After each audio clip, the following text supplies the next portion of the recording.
Le trauma, si vous voulez, c'est un peu comme le bricolage. On ne peut pas sauter des étapes.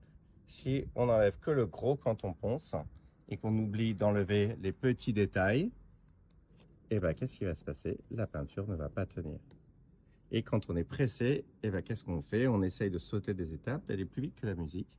Et ça tient pendant un an, mais l'été prochain, c'est le désastre. Et ben, c'est pareil dans la vie. Lorsqu'on ne prend pas le temps de bien prendre au sérieux et de mesurer la gravité de certains traumas qui nous semblent peut-être pas aussi graves que les autres, on les minore, on va mitiger, etc. Et ben on va se retrouver comme ce charmant volet au bout d'un moment.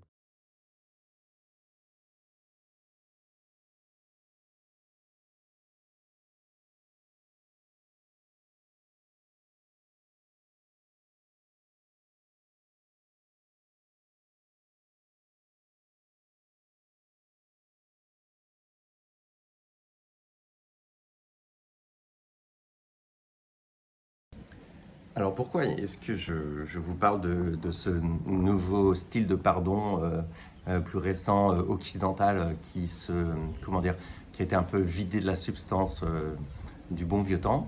Ben parce que ça a malheureusement, selon moi, ça n'engage que moi, des conséquences malheureusement qui sont néfastes pour notre psychisme.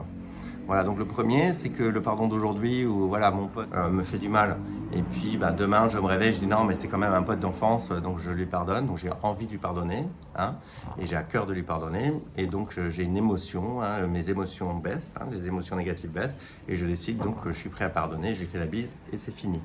Et ben, ce genre de processus qui tente d'aller plus vite que la musique aura malheureusement l'effet de nier la réalité que les actes ont des conséquences. Et ça, on va le voir tout à l'heure. Et ça, c'est tout à fait dommageable.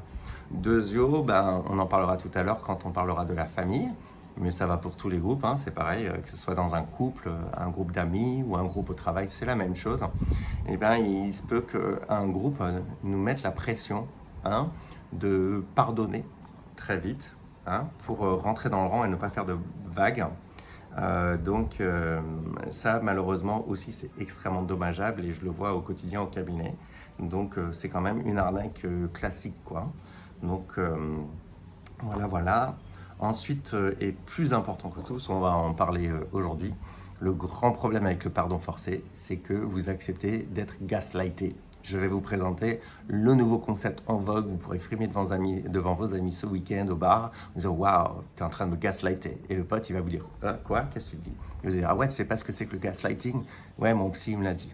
Voilà, donc le gaslighting, vous allez voir, c'est le nouveau concept en vogue. D'ici peu, tout le monde dira gaslighter toutes les 2 secondes. C'est la nouvelle mode.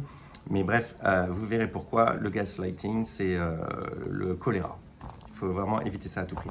Ensuite, le pardon d'aujourd'hui, tel qu'on le pratique aujourd'hui dans notre société moderne, a aussi commis une erreur gravissime. Ça implique l'idée que aimer, c'est se remettre continuellement en danger. Donc ça, vous le verrez dans nos vidéos d'aujourd'hui. Ça, c'est juste la mort au rat.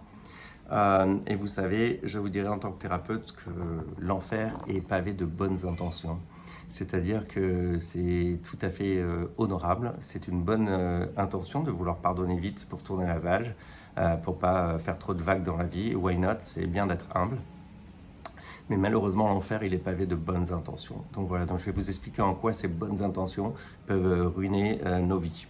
Et avec un peu de chance, vous aurez les clés et Petit Malin vous aura donné les petites astuces qui vous permettront de ne plus tomber dans ces pièges-là. Et avec un peu de chance, on aura une société meilleure. En tout cas, votre vie et vous, elle sera de meilleure qualité.